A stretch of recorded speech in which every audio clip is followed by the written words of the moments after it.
Hi, everyone. Bonjour à toutes. We're here with Dr. Cinzia, chartered clinical psychologist and mindfulness teacher. We're going to discuss intuitive eating and everything, embracing a more meaningful and intuitive relationship to your food in order to end all diets and all detox. Definitely the right time of the year to discuss it, putting intuition at the center and trying again to move away from resolutions. Before we start, I would like to ask everyone to just have those questions in mind while you're listening to Dr. Cinzia. The first question is, do you love your body? Second question is, do you try to control it or do you try to take care of it unconditionally?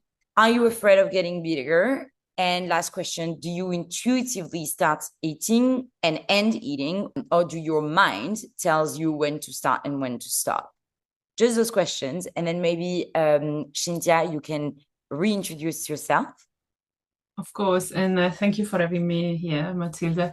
And I love the questions; they're really, really great questions. And yes, I work as clinical psychologist, and one of my passions is mindful eating. So eating in a way that is more intuitive, that is more connected to the body signals, and in a way that emphasizes a sense of care and respect for our own bodies.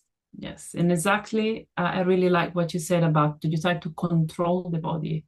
So that is what mindful eating is, not about control with our mind, but it's about feeling in charge of what is happening inside. Yeah. Amazing. So with those questions in mind and with those sort of thoughts, the question that I would like you to help us with are very practical. How can anyone on his journey toward a more mindful and just actually a more peaceful and loving relationship with their body, what can they do? How can they improve and take small steps? So the first question, how do we eat from a place of love and care for our body? Great question. So we eat from a place of love and care when we are respecting our body signals. By body signals, I mean that our body is naturally equipped with a number of mechanisms that tell us when to start and stop eating. Those mechanisms, we know about them is hunger awareness, fullness awareness, and also satisfaction, so pleasure when eating. We are naturally able to self-regulate if we follow the body instructions. So our body will tell us when we are actually full or when we are hungry, but most of the time we are not connected with the body. We might be worrying about what the body looks like, but it's very different from feeling the body from the inside, feeling what it is like to be in our bodies.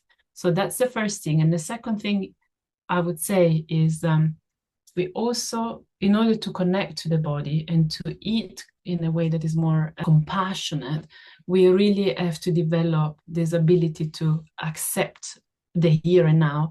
Not to say that we need to like our bodies or always say, oh, that's okay, but it's like we need to stop the fight we have with the body the whole time. So even if I don't like what I see, I still want to take care of my own body because the body does so much for us and allow us to achieve all of our goals. So it is an integral part. It's not just the mind.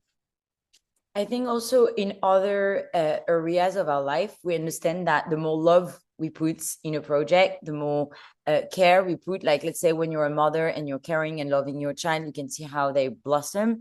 I think with our body, it's probably the same.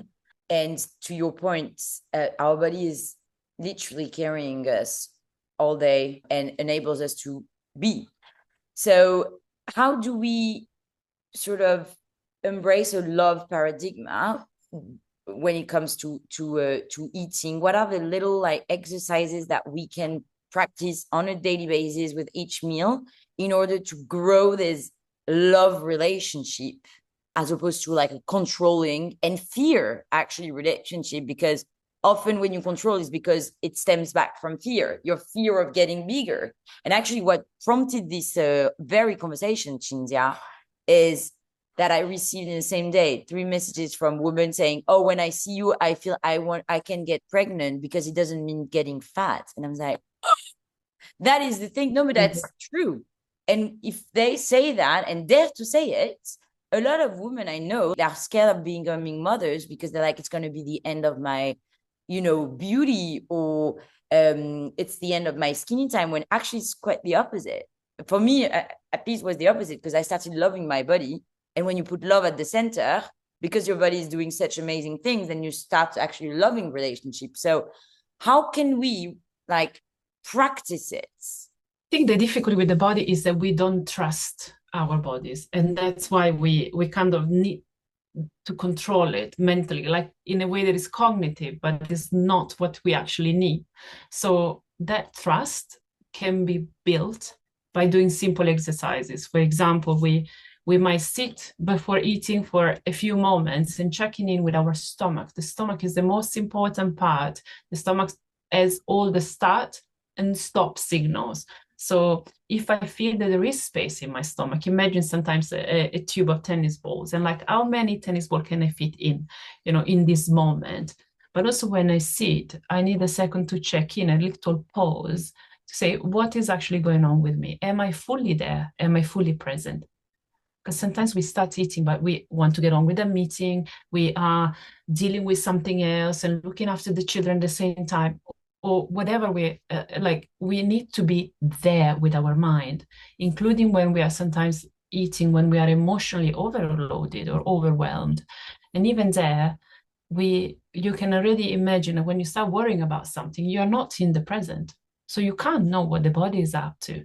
So if we live constantly disconnected from the present moment, it's really hard then to feel like, okay, actually, I can feel that there is space in my stomach. I can have something to eat. And I can also notice when the stomach is full. Yeah. Sometimes people are worried because at the mouth level, we get a lot of satisfaction out of food. And some people think that if you enjoy food and if there is pleasure, you will be out of control. But in truth, our connoisseur would eat. They eat amazing food, but small portions, because that's when you get the best out of your food.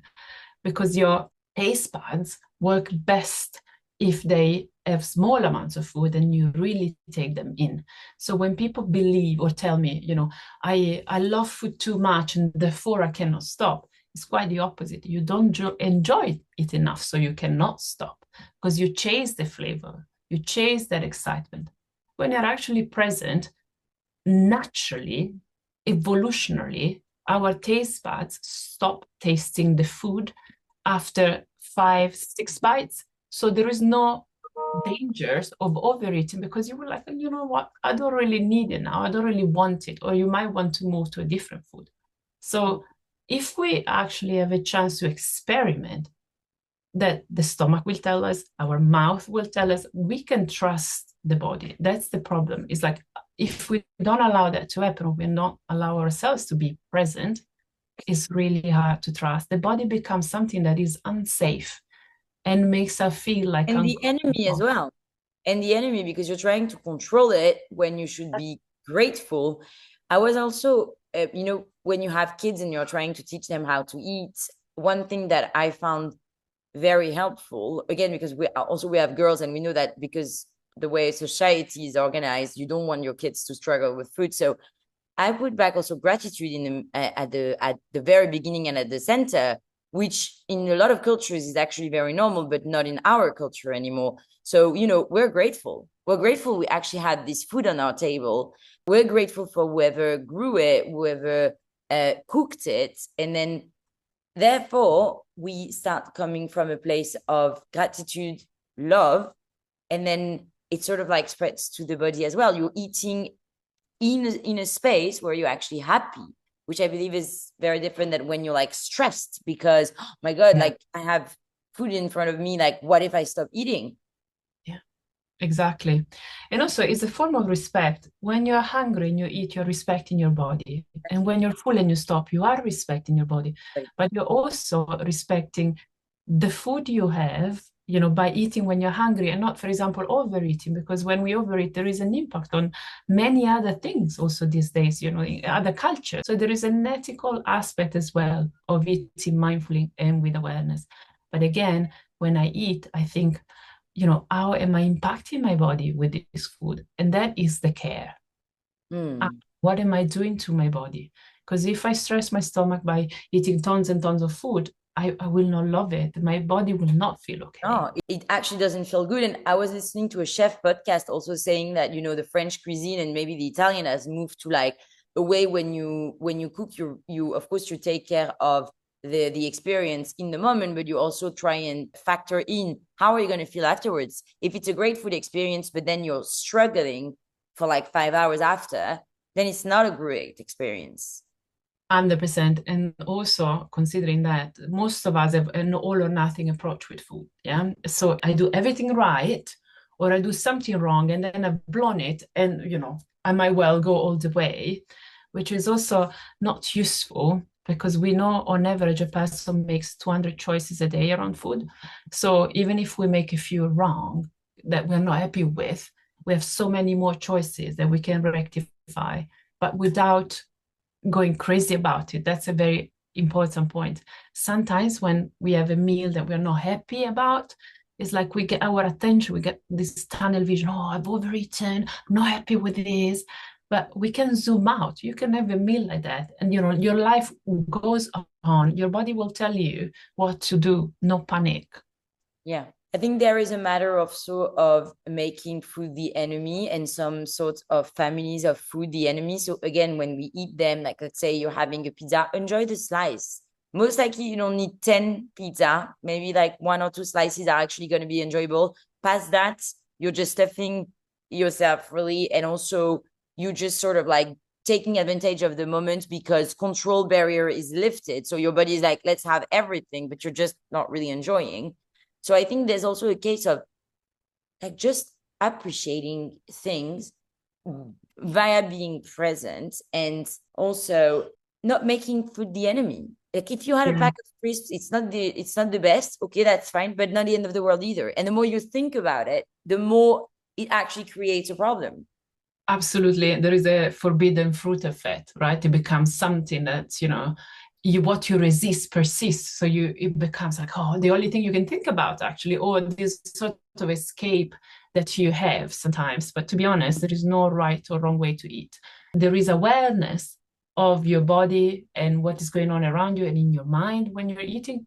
Yes, there is no right or wrong way for one person. Is almost a concert where your stomach is the director of the concert and the other senses, they are all the musicians. They have to be all aligned and then everything goes smoothly. Yeah. Amazing. If we had to recap for the audience and the listeners, what are the most important steps to take towards a loving relationship with our bodies and with food? What would it be? I would say, first of all, not trying to, so when you sit at a meal, try to be as present as you can. Take a few breaths, check in, am I there or not? Because if we're not, then we cannot check in with the body signals. To remember, we do have innate mechanisms for self-regulation. We don't have to do anything crazy to be able to self-regulate. It comes from the stomach, tells us when we are hungry and when we're full. It might take 6 weeks for a person who's never tried self-regulation before or for whatever reason to begin to feel the stomach. So give yourself a little bit of time. You sit and you listen to what sensations you have in your stomach. The space is full or not. So the sensations in the stomach are essential to start and stop eating. So hunger and fullness. And I think eating from a place of compassion and acceptance, that doesn't mean like loving everything you see, but still taking care of it and stop the fight against your body and against food. Yeah, definitely stopping the fight, loving, respecting, and again, being grateful because at the end of the day, we owe everything to our bodies. Sure, the mind is amazing, but nevertheless, the body plays a tremendous part. Thank you so much, Cinzia. If anyone has questions, please by all means reach out to Cinzia, and we'll have other conversation and maybe more in-depth conversation on that channel. So watch this. Thank you, Matilda. Thank Bye. you. Bye, everyone. Bye, darling.